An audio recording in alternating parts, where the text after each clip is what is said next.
Hello and welcome to another Sevens in the Sun podcast. This is the second episode, and with me today you have the director of rugby of the Rambling Jesters, and that we are very expecting to have in the Algarve Sevens in June, David Mobbs-Smith. Thank you for coming to the show to talk us about a bit of the Rambling Jesters. So I start off with the easy one. Who are the Rambling Jesters? What is the mission? What is the focus? And why the Algarve Sevens? Well, we started off originally about 14, 15 years ago, effectively really a university team. And we slowly just built into one of the top sides in the UK over the years. And naturally, you can see the kit we play in. We're based around having a good time at the tournaments, but we are a serious team. We're a feeder team, and we do a lot of development of players for Ireland, GB, USA in particular. And so you'll often see us playing, especially on our more prestige tournaments like the Algarve Sevens, with some of those internationals in our side, because that's one of our sort of main purposes and one of our objectives of our principal backer, who's David Barry, who sponsors both Ireland and USA Rugby. He happens to also be the owner of the New England Free Jacks and the MLR, who won the MLR last year in the state. And has a home in Algarve, and hence our interest in the Algarve Sevens. And why? Then explain to us.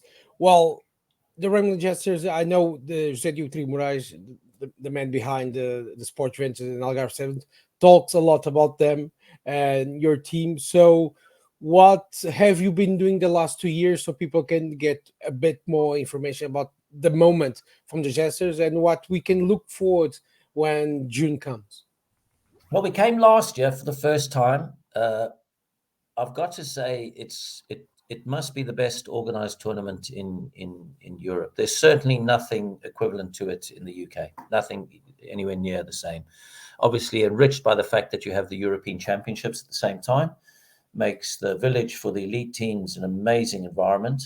But it's the whole organization. It's the hotels, the collection from the airports. I've never been to a tournament in Europe. We've won Scandinavian a few times. We've won Nancy in France. We've obviously won quite a number of tournaments in the UK. And there is nothing that quite matches what Algarve deliver. It is very special. And then the quality of the teams. You know, we came with a very good side last year, and we only managed to finish fifth. And they'll just show you the depth and the talent that's there. And so I think it's enriched by the fact that the Euros are there. So a lot of teams are, as like ourselves, are bringing those players that have either just been left out this week's Euros or trying to get into the next week's Euro team, or the second stage or whatever. So it's a brilliant environment, and it's got the best party that I've location and the event itself, and just the quality of the food and everything, and to think that that's part of the event. It's not something, it's just part of the event. It's amazing. It really is. It's a tremendous tournament. That's very good to know. I've seen the list of players that went through the Jesters. I'll just stick with the Sevens, with an exception. Francisco Appleton, Tomás Appleton's brother, played for you. So it's very interesting. And but you had also Andrew News from the Gemini Sevens. Yes. Harry McNulty and Jordan Conroy from the Ireland Sevens, who are rocking at the World Series. So, absolutely. And one of our sort of in-house jokes is that we have the most famous rugby player of them all. It's a chap called Greg O'Shea, because he won Love Island. I didn't know about that. Yeah. So, a celebrity. Yeah, so he has more followers than any of those players you named, because he won Love Island, and he played for Ireland. Of course, he played in the World Series for Ireland and everything. He's a great player. So we're really lucky. And then for the older generation, we've had people like Elvis Saviali play for us, Alfie Tualo. So we've had quite a few sort of big names. Sonny Toy Parker, who played about 40 times for Wales at centre. Do you know what I mean? So we've had some amazing players over the years play for us. And then we've also had some amazing victories on those roads. We've beaten the full England team. We've beaten Fiji. We've now played South Africa 3 times, and unfortunately, we haven't beaten them yet. So hopefully, at some point, we will. But this is one of the beauties of doing this type of sevens. You get the opportunity as an invitational side to obviously help these players that are on the way up, but also some of the players that just love rugby, just want to come out and play at something like the Algarve Sevens. They just the guys that play at the very top, some of them, the only reason they're at the very top is because they love rugby. And so they get an opportunity to play, they'll come out and play. So that's the beauty of rugby. You still have that capability of the superstar, like Harry McNulty, turning up and playing for us, like in Copenhagen, Scandinavian Sevens and things like that. So, whereas imagine that the equivalent in football. Well, that's that's very fun to know. What you look for in a player in the Jesters? What are the main components or ideas that a player that if you want to be a Jester, what he must have? Well, obviously, there's a skill set that's required usually from certain players, or a positional skill set. So we're sometimes looking for a prop, for example, or a prop finisher. But in the main, it's normally, initially, it was aspirational players who are trying to get into their national team. And then some of them carry on playing for us once they get into their national team, which hence quite a few of those Irish chaps you spoke about were playing for Ireland and us at the same time, because they were trying to develop their game to get to where they are now in World Rugby. So yes, if you're going to go away to the Algarve and you're going to spend 4 or 5 days there, it's got to be people who sort of melt into teams and stuff like that. And the more experienced players are obviously very good at that. And then for the younger player who comes along, it's a wonderful experience for him to see how a professional, like the players we've named, look after themselves over that week, but still have a good time. Do you know what I mean? So it's different to social sevens, where you're still going to enjoy the party tremendously at the end of the tournament, but you have come still to play high class rugby. So is there any specific type of player? No, it's more a question of, do we like what we've seen them playing somewhere else, and we're invitational, so we'll contact them and say, we'd love you to play, which is what happened obviously to Appleton. I mean, we'd love you to play for us. You know what I mean? And then we honored if these guys say yes. Do you know what I mean? It's just wonderful to have that caliber of player playing with you, because of course most people don't realize just where Portugal sit in the world of sevens, because they're a little bit older or younger, should I say, and just how many European titles they actually did win over the years. So they are one of the top sort of sevens nations. So it's no surprise that Algarve Sevens is turning into the top sort of European tournament. You've been with the Jesters for the past 13 years, I think, if Yes. I'm not. So you have a lot of special memories, but can you name 3 in the sevens world that you had that will last forever with you? One is we played South Africa in the final in Dubai in front of 30-something thousand people. We had a wonderful side, otherwise you wouldn't get to the final ourselves. We were leading in that final, and 2 days earlier they'd beaten us 40-0 in the group. So it was quite something, that journey that team went on, because we're invitational and of course they trained. So that would be one of our highlights, even though we lost the game, just for the moment, the occasion and everything. Beating a very strong Fijian side in Rugby Town, USA, even though they then in the group stages, they beat us in the final to win it that year. That was a moment. And then a long time ago with a young inexperienced side, we actually beat England. And so those would be like great moments. But sometimes it's just, it's just one lad, one kid, he does something great and you just go, I'm so glad we brought him along. Do you know what I mean? He's now become a different player, a different person. And so there's those moments as well, which are the more personal ones, which I've obviously enjoyed. And then I they're not something you tend to share with other people, but they're the moments that you as a director of rugby within the framework go, oh, I'm so glad we gave this guy a chance and go, because, everybody's playing the game for fun, but, some people are very aspirational in the game and, they get knocked back a lot when they don't first make it at academy or make it into the pro game, and they get a second chance in sevens to maybe have a go. And so that was somebody who played for us last year. And he came to your tournament, Austin Emmons. Mm-hmm. And now he plays for GB on the World Series. That's so, obviously coming to Algarve, for example, helped him in that quest to become a GB player. Oh, that's an inspirational story to know of.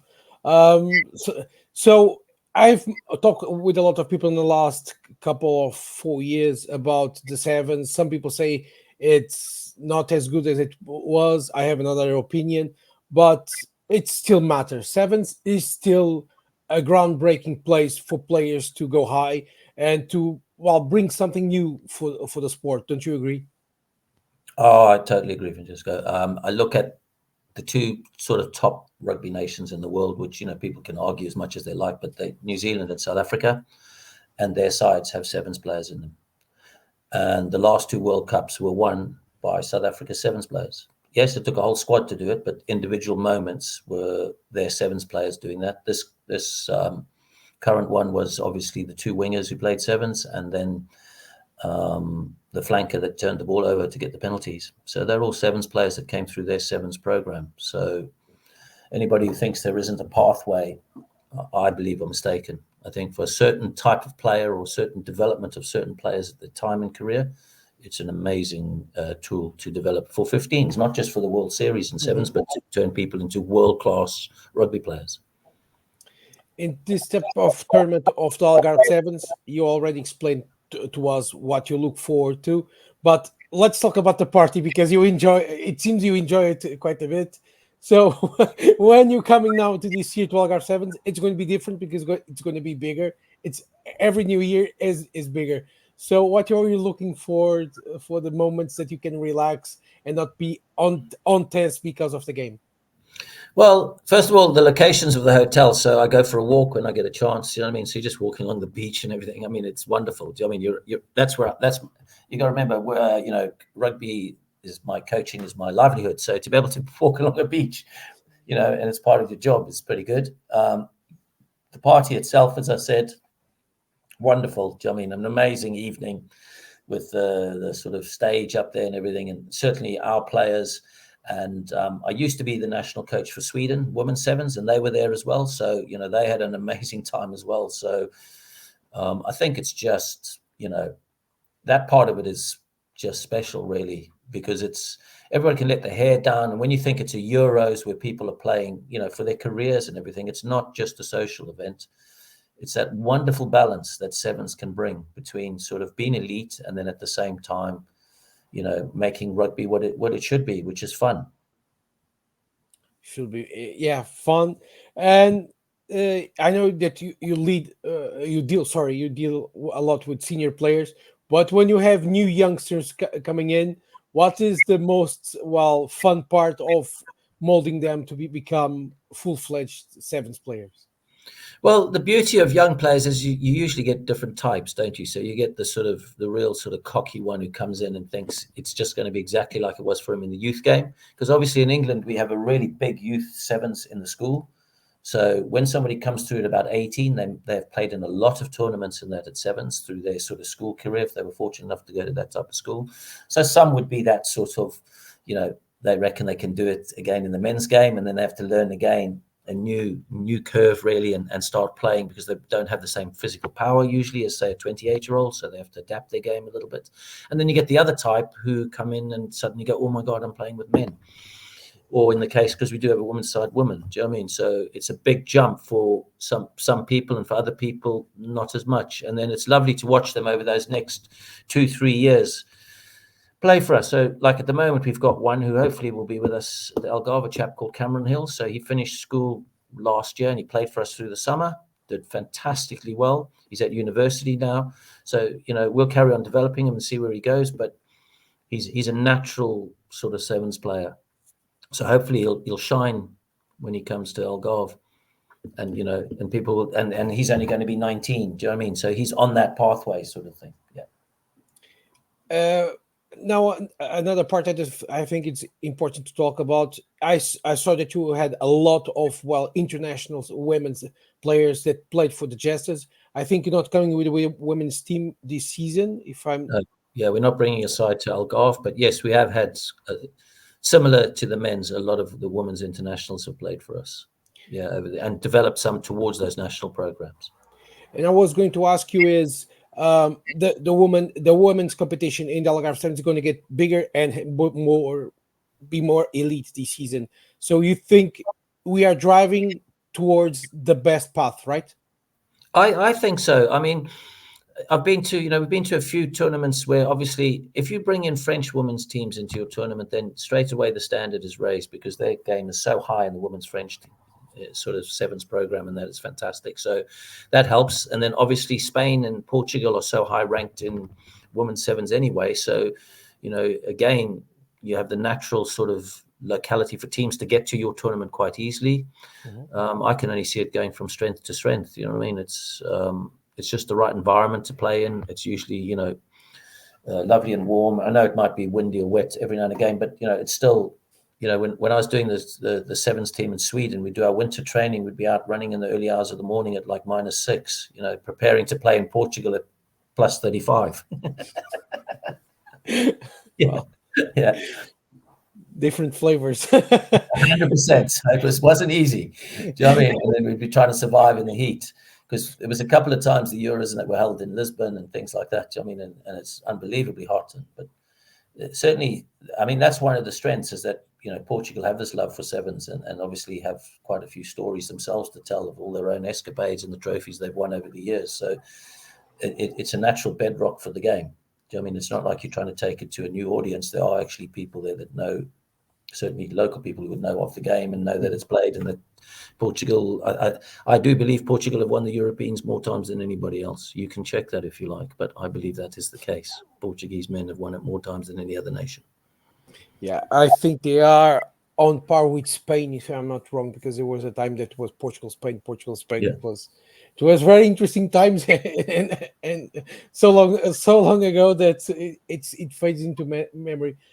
David, what rugby means to you? Can you explain it in some words? Well, it's really my life. It's what I do. I coach it through schools, through club. Over my shoulder is the club that I'm the director of rugby at. So, for me, it's my life. I love the people I meet. You go, everywhere you travel, there's a comradeship in rugby that's sort of, rugby claims it's unique, and possibly it is because if you're playing, you just pick up your boots, put them in your bag, land somewhere. You just walk into a rugby club and say, "Hi, my name's, Mobbs."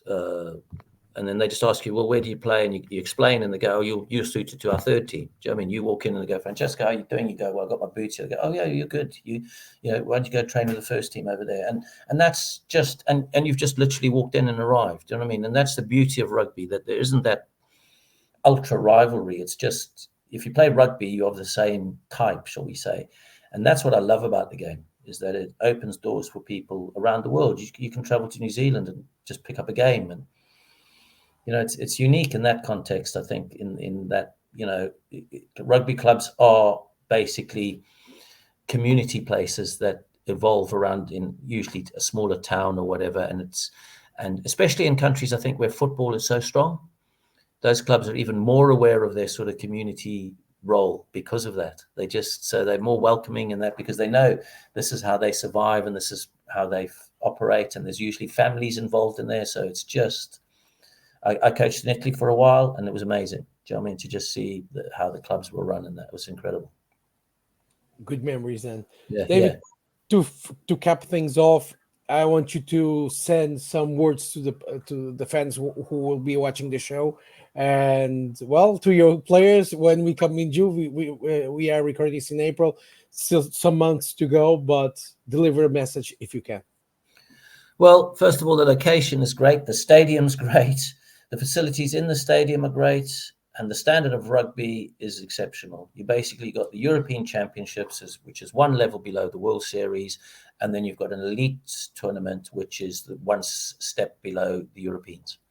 So you have the highest class tournament being played this summer in Europe. And if you're lucky enough to be anywhere in the area and you can get to the ground, you should be sitting in the grandstand if you love your rugby. You will see some of the best players in the world playing. They will be there.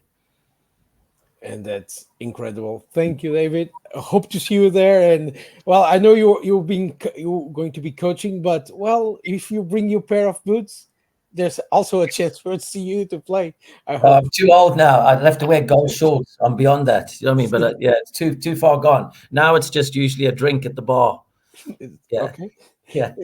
that requires some skill also, and Yes. we hope to see you teach you a thing or two when you get to Villa Health San No, Antonio in June. no, thank you. Can't wait. As I said, top tournament, top tournament. So I can't wait to see how it unravels this year and the quality of the sides. I mean, last year was amazing.